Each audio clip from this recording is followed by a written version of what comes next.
Kale kwaniriza kasubire nti oli bulungi webale nnyo webalire ddala gy'osinza okuba nga atotulaba. Waliwo omusajja eyo bamuyita Kamada ali Mayfair ali South Africa. Era jamaa lunkugoberera nnyo naye kyolina okumanya omukola bubi nnyo singa wabaawo ensonga nga tugenze wa Jacob. Wallahi omusajja oyo yatutte obudde n'ankubira essimu. Njagala nnyo buli wabaawo ensonga abamuyita Kamada nkutumiddeko nnyo. Sebo ngenda kutwala obuvunaanyizibwa obwo nkikola yaŋŋambye bwe wabaawo ensonga nkugayiridde oba ya Museven oba ya Bobi Wine oba ya neetegereza omusajja oyo ayina ttene ez'enjawulo z'abeerako naye ndaba y'ebintu ndalamu sooka making sure kubanga kati nze gwe nkuliko nkugoberera nnyo ngamba ngenda kikola mukama wange. So Haji Kamada waliwo ensonga enkulu ennyo. Besigye Lukwago principal bonna kano ne meya ne principal beegatta emabegakaawo because tubadde mu gundi ya Naamu naye nga waliwo statement ezaakolebwa ez'enjawulo abantu ze baatafuta mu ngeri ey'enjawulo nga eya His Excellency President Robert Kyagulanyi Ssentamu yagamba nti nze nzize wano kubakumamu muliro era okuleka bano abali wano nga waliwo akivuddemu naye ffenna tuzze kubakumamu muliro kwekalakaasa mu mateeka. Yamala statement n'agikola n'agisaako mu mateeka tutegedde era n'akoona ne ku kya minisita bali omunsi n'agamba nti yali agambye abantu be basanyuke olw'okuteekako ka smiling plastic smile bagambe nti musanyuke tuli bulungi n'agamba temubisanyukayo. So simanyi Jacob ye engeri gy'alabamu bintu okusinziira ku ttiimu bwe yatiiminga ng'esalawo okwekalakaasa okugamba ensi twekalakaase tugenda mu maaso time yeetuse nga abakulembeze batugamba twekalakaase nga tugenda tukikola kiba kitugattako oba ye abakulembeze tugoberere ekyo kye bagamba okusinziira ku mbeera eriwo.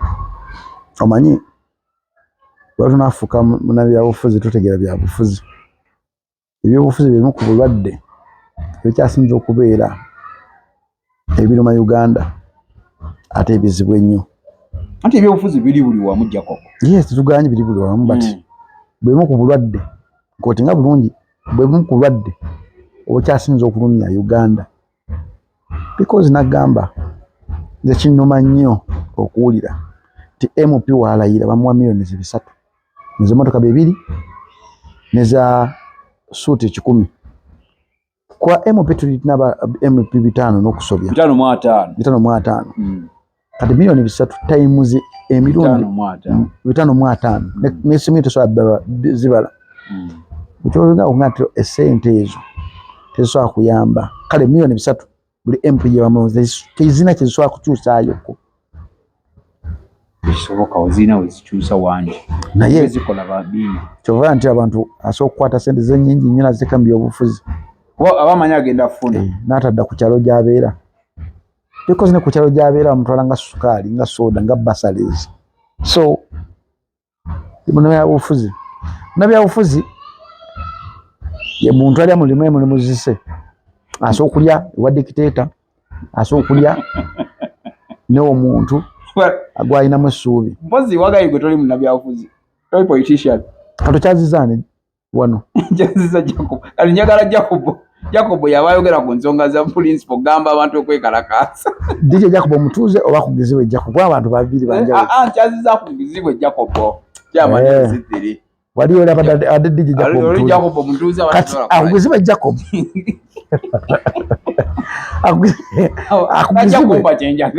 Kyekizibu Jacob omukulembeze Kyekizibu Jacob ye muntu akiza nti buli Munnayuganda asaana afune eddembe lye nga lirina okubeera. DJ Jacob Omutuuze akotisayizinga buli mbeera yonna nti DJ Jacob Omutuuze atunda Kyekizibu Jacob eri abantu but Kyekizibu Jacob alina endowooza y'endala ne DJ Jacob Omutuuze alina endowooza y'endala. DJ Jacob Omutuuze bamudizayininga nga critique akotisayizinga buli mbeera yonna but Kyekizibu Jacob ye muntu alaba ebintu mu black ne white nga wakirabye.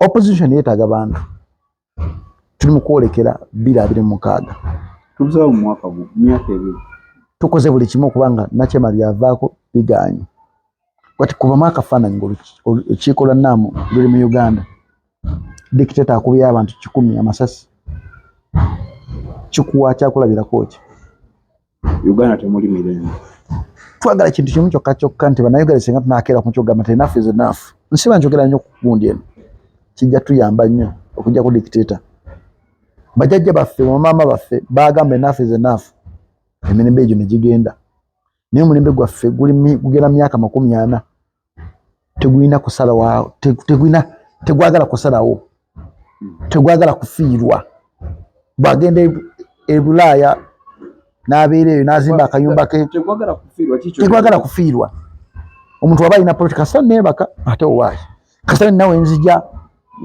emmere kasita ntwala omwana wange n'asoma kasita nina akalimu kange those excuses ezireetera Uganda okubanga ekona kyekirese okubeera nga tetusobola kusalawo yes excuse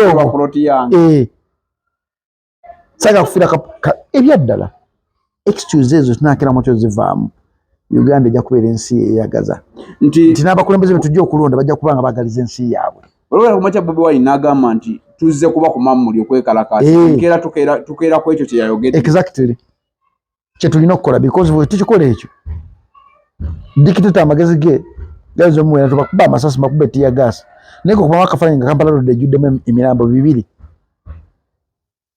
enjogera ya olaba tusobola okujjukira abajulizi ab'Namugongo naye olwo ate abantu abataddewo enkyukakyuka eri ensi olaba Nuupu esobola okujjukira abantu Bakawuma abantu bebalinnya ne Pato be yalinnya olwo ate ey'ensi ng'olitaddemu enkyukakyuka nagambye teri ku nsi kuno muntu agenda kuwangaala bufukunya naye obuzibu buli nti ku nsi oleseeko maaka ki bagenda kujjukirako ki olaba kyasobola okujjukira kwa Amiini gwe mu kika kyo waliwo omuntu gwe bajjukirako well and good mu kika kya Bobi Wine bajja mujjukira mu byafaayo bya Uganda n'ekibuuzo kiriwo nti gwe amugoberera oteddewo ki ekinakujjukira mu nsi ekibuuzo ki kibadde ki bwe tubanga tutuusaawo Uganda eragawa Uganda ekyo principle kyakoze ne Dr. Kano Kiza Besigye ne Meya n'abakulembeze abalala awo tulina okukwata oba bannayuganda tuuse ku mbeera eyeetamwa nti kati batugambye tugende Katonda ayamba yeyambye bw'oteyamba Katonda tajja kuyamba mu video eziwedde nagamba nti Katonda alina ensonga lwakyaleseko Museveni alabe obwongo bw'abannayuganda buli ki bategeera batya ensonga bazitwala batya nti Katonda ajja kuteekamu nnyo amaanyi ge nga naawe kennyini nnyini oteddemu amaanyi go tosobola kugamba nti Katonda ajja kugaggawala ng'oli waka otudde butuuzi tosobola kirama kyokugamba nti njaga Katonda musajja ngobera mu kyaki tunonya tuweetegako because mu kwetegako Katonda mwanjo okujja omusajja ajja okwagala kati kino principle musumba wa ligimu eno kyeyayogedde either kikuzibula amaaso ng'omunnayuganda oba either kikukonya obwongo ng'omunnayuganda bw'ozibuka ne weetamwa n'ogamba nti ohayi nyina akapolitika nga wadde nkayina si gwe asoose okwetamwa ne mu Bayibuli ne mu Kulaani mulimu abantu abeetamwa era si gwe agenda okusembayo okwetamwa ensi yeeyubula buli ensi weyeeyubula kiba kitegeeza mulimu abafa mulimu abasigala olina ekijja ewammwe nange nina ekijja si gwe yasooka okuziikibwa ku kijja kyewammwe ne gwe aliwo essaawa zino kati weebuuzemu byokola omwana walitunula ku bijja byewammwe alisobola okukeera ku makya napingemu ekijja kya gundi kikiri because ekijja kyekimu ku bintu ebikulaga nti no oli wa mugaso nnyo mu kika omuntu akeera makya oba gundi twamuziika wa gundi oba twamuziika nzike twamuziika wano kyo kitegeeza twalina makulu mu kijja kyewammwe ofubanga nnyo okubeera omuntu w'amakulu mu kijja kyewammwe ofubanga nnyo okuleka maaka ku nsi because abasajja batusomako ba Samson wadde yali mwenzi yalekako maaka nti Katonda yamukozesa n'akyusa ensi abasajja betwogerako nga ba Jacob wadde yali mubbi yali mwenzi naye Jacob Katonda yamukozesa okuvaamu ensi ba Ibrahimu ba David ba Noah abaali abanyoomi mu Bayibuli ng'anyuma n'eddoboozi lyatamanyi wajje liva n'alinyooma ku mulembe guno tunyoomye ebintu bingi nnyo ensonga Katonda kyatusibyeko dictator because naffe kennyini tulaga nti tunakwetamwa ekyokubeera nti nno Museven akyaliwo ffe kennyini bannayuganda ffe problem tetulaga nti twetamiddwa ffe problem naye bwebonakera we are the problem of our own problem kyova nti omunauganda avaayo nayogera ensi alina okubeera alina okuwisibwamu eggaali because tetumanyi muzibu ani buzibu bwaffe ate ye dictator ye kiba kimukolera kubanga adde nagamba anti obuzibu ate oyagala bannayuganda babukole batya already dictator agamba atule naga mbayina kati obwongo buli kukiri naye oludadde nga ye emyaka gigenda nga yetegekera bukadde we oliwo ofa otya President Museven agenda kusigala mu byafaayo bya Uganda emyaka 10 from now nkikuddemu nooba ofa otya President Museven agenda kusigala mu byafaayo bya Uganda emyaka 10 from now mu bubi ba mu bulungi whatever case it is ne Samson yali omwenzi yalina ko omugaso maaso ga Katonda bw'obanga yali omwenzi yalina ko omugaso mu maaso ga Katonda gwina mugaso ki mu Uganda n'omusajja omulala eyalina emputtu omumanyi ye Yona no ani ekyanyanja gwe kyawamba ku lukalu ye Noah Jona yalina emputtu naye Katonda yamukozako ekyamakulu. You understand? Tujjukira Juda Iscariot ng'omuntu eyakeera ku makya okulyamu Yesu olukwe. But mission yali keera ku makya kulyamu Yesu olukwe. Afirire. Katonda yagezesa Yesu asobola okufiirira ekintu kyamuwa. Omugaso gwe yamuwa. Osobola okufiirira Uganda gye bakuzaaliddemu. Kibi nnyo keera ku makya okubeera mu Uganda nobeerako ebbanga ddene nga tolina maaka gy'olese. Mu bunamwaya muno najjamu ng'omupangisa. Era mbamuka bakansala bange bagamba omupangisa tajja tufuga abamu ku bakansala abo naye nga tebamanyi nti ninamu amaka ninamu ennyumba nga yange kitegeera mpangisa naye nga ninamu ennyumba kitegeera enju nawe ogipangisa at times omuntu yava ku street essaawa zino mmeeya w'ebunamwaya gutosobola kudda n'ogamba kanfubutirizeemu lwaki what is so special leka mark ku nsi mu bunamwaya ndiyogebwako obweyagala batoyagala even if bagikyusa baga mu basente bali babiddeku mu bunamwaya mwali mujjako omutuuze the baddest kabaka oyali wattabuuze kati oleke Jacob akuzibwe nga tumaliriza Jacob omutuuze bwaba ye principal olwaleero ku 7 enzoganya gyazoganyaamu empamba gyawambyemu abantu kubanga gwe main opposition leader atukutte omubiri nga gwe principal yambadde engato za principal ekyo oyinza okukolera dictator omuganda agamba ennyanja ekutta okola ki omuganda bwagamba ekutta omira bw'ogenza kukubeera soft n'ennyanja tekutta bw'ogendera ku mateeka g'ennyanja tekutta wewakanya n'ennyanja nemulwana n'ennyanja ekulaga nti yamaanyi yefuga waawo you understand teri ku lukalu eri mu nnyanja okisanze mu bwakabaka bwayo kati oyingira mu kintu kiyitibwa obwakabaka bw'ekintu olina kweyisa ng'ekibwakabaka bwe bubeera bwanga Museveni yaliko minister of defense n'atuukisa n'agamba oba minisita nange mbukooye kajja gakwemegerako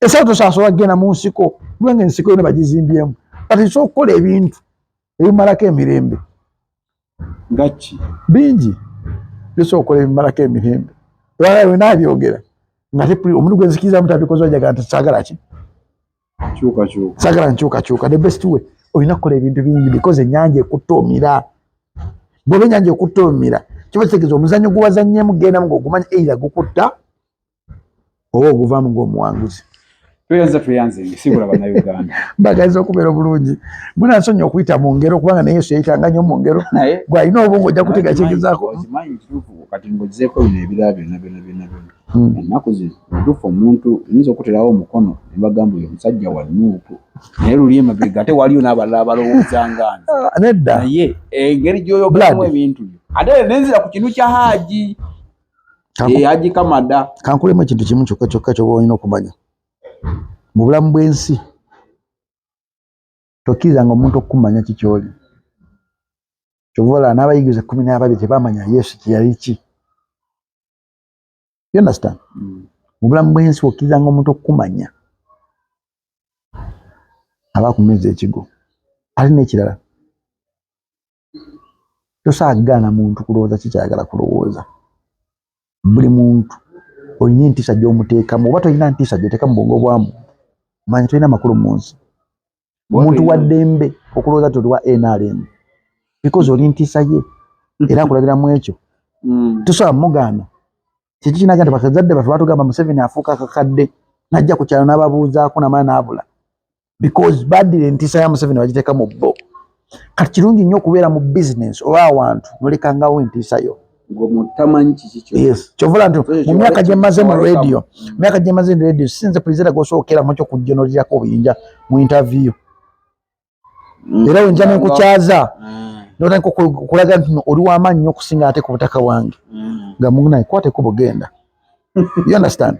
Nti nze alina okuowninga kikyendi. Kati mu kazanyo ka politics. Naye ebintu ebyo ebintu by'oyogera ebyo byenkola nze. Kuba tebanvimbirako bwe manyina microphone nze mbeera nze kabaka we ekyo kati. Era bagamba eyo abalenzi gamba naye nze weba otuuse mu studio. Nze president waawo. Gwe nyanja. Yes.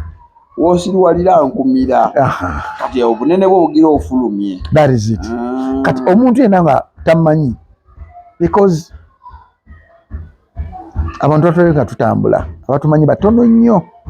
Omuntu akula mu limelight ng'okola ebintu ku TV nga oyogera ku bino ekyali alina omutima omubi naye nga takumanyi nti olina abantu b'oweerera abatali babo. Takumanyi nti olina abantu bojjanja bino kisobolamu babe abatali babo botazaalibwa nabo. Kitegeera kati yina akola biteekerako ate osangayo omuntu aga musajja oyo yannyamba gwakola batono. Abakkiriza nga musajja oyo yakyusa obulamu bwange batono. Ate osobola kuvaayo kukakasa because tebalinga nga ffe nti buli kivumo kyonna kyonna asobola okukimira. Kyovola nti essaawa zino abaana baffe tubateeseteese tebalinga nga ffe nti n'akantu akati nnyo okumugamba olinga nga enkima kimukaabya nekimwagaza omukisa. N'akantu akagamba nti nno asanze message y'omusajja ng'egamba I love you kimuleeta okugamba nti okanzita omusajja. N'akantu akagamba nti nno weebale kumpomera wawoomye nnyo kimuleeta okugamba nti nno kannette omusajja takyanjagala. Besides being a baby.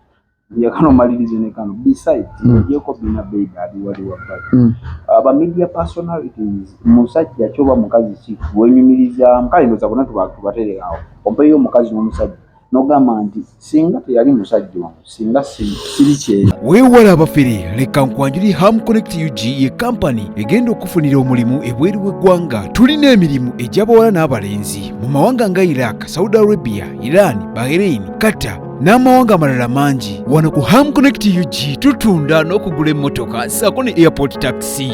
Gwe omwana ow'obuwala olina passport oba tolina jangu ku ofiisi zaffe. Ham Connect UG emirimu gy'abalenzi nagyo tugirina nga ba security guards, ba cleaner, ba housekeeper. Gwe ayagala okumanya ebisingawo tusange ku FB Tower Building ewa Bakuli room number C03 oba tukubire ku namba z'essimu zino noti 753936 ne noti 75515593. Ffe aba Ham Connect UG tutuukiriza ekirooto kyo. Senga teyali Bina Bebe senga siri kyendi. Senga teyali Wilberforce senga siri kyendi. Senga teyali Christine Mawadi senga siri kyendi. Senga teyali Wasama naye yakuwa chance nene. Senga teyali Wasama omunene senga siri kyendi. Senga teyali DJ Yasin DJ senga siri kyendi. Omanyi ne mbozi ne Willy Beyo program tujita Music and Beyond. Wasama wali fani we. Lwasama yali fani we. Lwasama yali fani we. Yeah. Nze amusoka ku radio. Lwasama gwe amusoka ku radio. Really banamuleta. But nali musinga experience. Okay. Era mu program buli muntu wetwakolanga ekintu bagaba Jacob. Na standing nnyo out because nyaga nnyo owninga whatever wemba mu kintu. Kyemwakolanga. Yes. Era senga ba radio ne wizo tebali senga sidi kyendi. Senga ba imbe Uganda tebali senga sidi kyendi. So bantu banye bakoze brand batadije Jacob Omutuuze. You understand? Nature ihunyisa. Nafu tuna brand tukoze na wakati so akokeza nfe tuzikoze. But ninya basoganda. Yitezogera. Nanga mudamu mutima gama senga sijjako bwoyo kuba luyimba lwange emirundi n'emirundi senga siri kyendi kyovula n'oba ng'oli nga nali nkulabyeko ng'oli upcoming tosobola kunzimbirako niyo ng'ozirina ssente zenkanawa bw'oba wali omulabyeko bwe mba nali nkuyambeko ng'oli ko upcoming omuyimbi oba tolina ky'oŋŋamba ate kizibu nnyo okusanga omuntu asobola okunziramu ng'ajjidde mu ligimu yange because bammanyi amapeesa gensobola okukwata nenkunafuyamu kakatintini wadde oli munene otya kyova nti entalo zange mbanzirwana ziseekwekasigala nti bafaani bange munwanireko I fight my battles because I know how to win them and how to conquer them. And it's always good to conquer your battles and to win your battles. Once you don't want to conquer your battles and win your battles, you end up being a holy puppet. Bulamu bw'omuntu. Kyokka ne kano nabadde njagala kakubuuza omusajja gwe naye kayise mu bwangu aka alien skin kubanga bino ebintu mbijja mu comment section baganda bange gye babuuza kiki ekivudde alien webbe like ow'amaanyi wetutumu nti abantu bamuwanga period myezi 6 oyo wajja kugwa bubblegum mwaka gumu oyo wajja kugwa bubblegum naye olwaliro akyaliwo. What makes him so special kubeera nga afudde okuba nti wanjawulo n'ekyokubiri ine ekintu kyeyakola era kiri mu comment section mu video emu gye wakola nti alien skin Jamal ye musajja yekka eyayogera ku Bobi Wine n'asigala nga wadde yakkamuko naye yasigala nga ali wadde kekitabangawo because alien skin ali mu time ye kizibu nnyo okulwana n'omuntu ali mu budde bwe. Omuntu ali mu budde bwe bw'ogezaako mulwana oba olwana n'omuntu yamuteeka mu budde obwo ate kiba kizibu nnyo okuwangala omuntu yateeka mu budde obwo. Alien skin ali mu budde obutamanyi kituufu na kirungi oba abantu bafaani obutamanyi kituufu na kirungi kyovula ojja kuwuliza nnyimba za alien skin ate mulimu lyrics sobola kukera makyo gaba nti lyrics ze nekyusizza obulamu bwange. Lyrics ze lyrics ezikyamula omubiri gw'omuntu si mwoyo gwa muntu. Kati obudde bwa alien skin bwalimu ekimufudde bw'amaanyi nti ali mu budde bwe ate obudde bwe abutegedde nti obudde bwe bw'abantu bapangulukufu n'abukozesa. Kati abantu abapangulukufu n'abukozesa gyojjokola nti no edda luli ng'osanga omuntu mulimu abantu abali ku alien skin nga nali manyi ba Bobi Wine ddala niga bamuwagira alien skin because obudde bwa alien skin bwalimu bufaana n'obwa Bobi Wine bwalimu edda. Mulimu abantu abamu abaagala alien skin because Bobi Wine oli kati mulimu abantu abaagira alien skin because olwa saagala kumanya attitude gy'alina. Kati bw'obanga oli mu mulembe gw'abantu abasirusiru osobola bakonkalinga osobola bakozesa kyonna kyonna ekyekisiru kyonna kyoyagala because baba basiru ate n'okubeera omusiru si kibi because ne mu Bible kiba kyogera nti omusirusiru ali buziba bitono. You understand? Kati omulembe gw'abasirusiru ogukonkalinga gusobola okukuwanika wonna naye ate abasirusiru bakoowa bubi so banamukoye si kyengugambye abasirusiru bakoowa kiri kuwaddembe okwogera ngawe because this is my opinion. Mu comment waliwo agenda kunvuma waliwo agenda okwogera naye opinion ye ayinza okulaba nga byenjogedde bigwa nanze nvumibwe ng'alina okumpamu ekivumu kyayagala but it won't change my thinking. Omulembe gw'abasirusiru gwe mulembe gw'olabirako n'amaaso go nti gukyalimu kutya okitegeera manya ogwo omulembe gw'abasirusiru omulembe ogutalimu kutya bakabaka omulembe ogutalimu kutya bakulembeze omulembe gwa maama okwebaka n'omwana we omulenzi omulembe gwa taata okwebaka n'omwana we omuwala omulembe gw'omuntu okutta abantu nga bayagala manya ogwo omulembe gw'abasirusiru kubanga omusirusiru tafaayo nnyo bigenda mu nsi maaso bya abo abeera nnyo enseenene kasita ogibeera nga wewe ettala erizikira wana wabeera ettala evaawo wano edda ku lino naye erabira nti ettaka lino bambi lyabaddeko n'ettala kanjira mbeereko ko wano evaawo negenda ku liri ate ng'ogiza ng'ate ekomawo kuki. Kati omulembe gw'abasirusiru gwe mulembe ogubukira buli nsonga nga gulina ng'enseenene so fubanga nnyo okubanga ostanding out mulembe ogwo notabeera musirusiru tojja kubukira buli kimu ky'olabye nti osooka okuddako nogamba naye omusajja ono ayogedde point eno nkagiteekeko mu reality okufumiitiriza tetukyafumintiriza.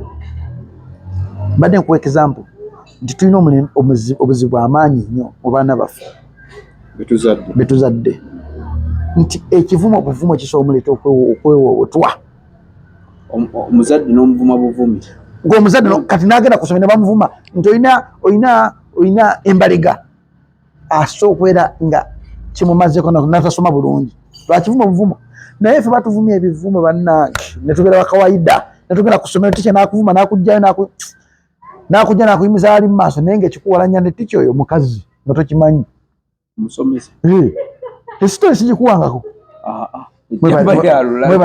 gwe omuzadde eyeetaze essomero erigenda okukubangulira omwana wo nga muyiiya mukozi ate ayite ne first grade katukwanjulire Shehan Standard Day and Boarding Primary School abagenda okuteeka ebyensoma by'omwana wo ku mutendera ogusingira ddala empisa eddiini ebyemizannyo n'obuyiiya bwonna tubikulembereza ddala ng'ate ebyokulya n'ebyensula bya mulembe ddala tulira n'entambula eri abayizi abaviira ewala gwe ate omuzadde eyandiyagadde omwana wo okuyita ne first grade totunula obulala wonna okwewandiisa kugendera ddala mu maaso okuva ku nassale paka ku kibiina ekyomusanvu day ne boarding ng'ate n'ebisale birungi ate bisobokera ddala jjukira nti requirements zonna omwana wo azisanga ku ssomero tusangibwa Lubaga mu Bulwa zone okuliraana 24/7 motel gwe ayagala okumanya ebisingawo tukubire ku noti 773 73 3 5 ne noti 757 noti 6 26 96 Shehan Standard Primary School. We invest in education.